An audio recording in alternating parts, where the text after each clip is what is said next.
have breaking news in the presidential race. Donald Trump lashing out at Republican leaders, singling out House Speaker Paul Ryan and former presidential nominee John McCain in a day-long tirade on Twitter. Let's get the insight now of our political experts.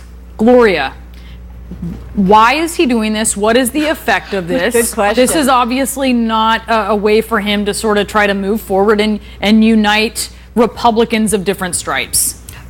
Right. I think that's done. Nearly a third of Republican senators do not endorse Donald Trump at this point after the hot mic incident. And I think what we are seeing is a divorce. Donald Trump divorcing the Republican Party. I'm not sure who started it or which way, but I think what you're seeing is the Donald Trump back to where he was when he was running in the primaries as the outsider. He thinks that works for him. The only problem is that he's got to expand his base.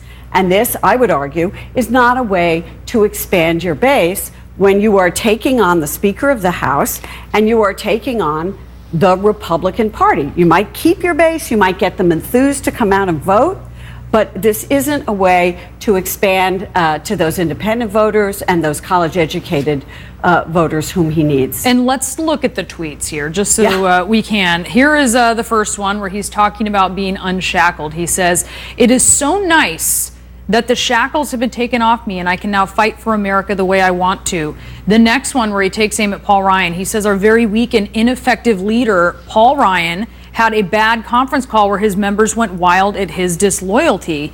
And then he talked more about those disloyal Republicans. He said, "Disloyal R's are far more difficult than crooked Hillary. They come at you from all sides. They don't know how to win. I will teach them." Mark Preston, how can he teach them if he doesn't unify the party? And what does this tell you about his sort of who he's aiming to get? Is he just aiming to just make a point with those people who already support him?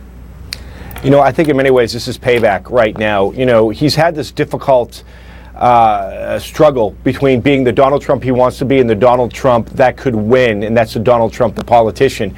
We saw this in the primary. There were flashes of Donald Trump growing into the role as a politician, only to recede back and to say some incendiary, ridiculous things when he's out on the campaign trail. And of course, we saw that last night. He was out in Pennsylvania, where he was goading on a crowd to criticize and be, vocal against CNN, which was covering the event. Here's the problem with Donald Trump. Gloria is absolutely right. He's at about 35-36% right now. That's not going to win the White House. He's already eroding away from his base right now. His baseline is eroding. Can't win the White House that way. In many ways, it seems like Donald Trump is pouring gasoline on himself and lighting himself on fire, and he's trying to douse everyone else around him with gasoline. A lot of people in the Republican Party predicted that this would happen, but there was hope that Donald Trump could be the true outsider. Well, he's certainly the true outsider, but it's certainly coming at a cost for the GOP. Okay, and then, I just wonder where this is coming from, Nia, because he obviously has some people around him. I think of Steve Bannon, who's one of his top aides, who's, this is a guy who's known as being divisive. So, I mean, is this just Donald Trump pursuing his instincts, or is he also being counseled by someone who's just reinforcing those instincts? I think it's both. I mean, I think he started, as Gloria said, as this outsider, Donald Trump versus everybody, not only the media, but also Republicans too. And then pouring fuel on that fire, if you will, is somebody like Bannon, who joined the campaign in August and has been a figure in conservative circles for some time now. For a time, he'd been advising Sarah Palin, for instance. He advised Trump early on to go down to the U.S.-Mexico border, so he joins in August, and you can see his fingerprints all over the campaign. This is somebody who really likes smash-mouth politics, right, who believes in heroes and villains, and so here you have Donald Trump playing the hero against the villains, who are the Republican Party and the establishment, and they use that website, Breitbart, as kind of a voice of that side of the party. But, I mean, it's also self-destructive, what Donald Trump is doing, completely. It is. I mean, he is not growing his support by speaking this way about Republicans or by starting these inter-party fights.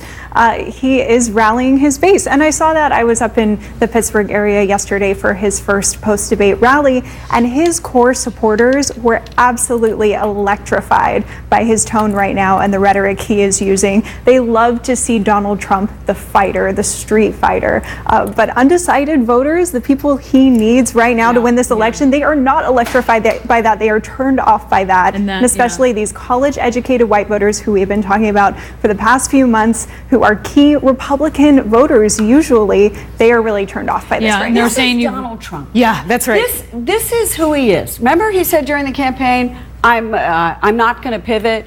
His former campaign manager, Paul Manafort, went to Capitol Hill and convinced senators, you're going to see a different person. Then Trump said, no, you're not. Well, Trump is Trump. This is who he is. And if you look at the Wall Street Journal poll yesterday, 2/3 of Republicans say that Republicans ought to stick with Donald Trump. Yeah. Those are the people he is speaking to. And this is a big gamble. This is a gamble, but this is how Donald Trump won. And this is what he believes is going to get him over the finish line, because he figures if he can get people enthusiastic, they will come out in greater numbers. And that's, I guess, what he's banking on. This is how he won a You guys, primary. I'm so sorry. I got to leave it there. I got to get a break in. Okay. You guys are sticking around, so that's Okay. the good news. We'll have more on this. Stand by for me. We have a lot of developments, and Hillary Clinton has been campaigning with Al Gore this afternoon. First time in 16 years. Her advisors at the time, though, were coping with revelations from another release of stolen emails. We'll be right back with details on that.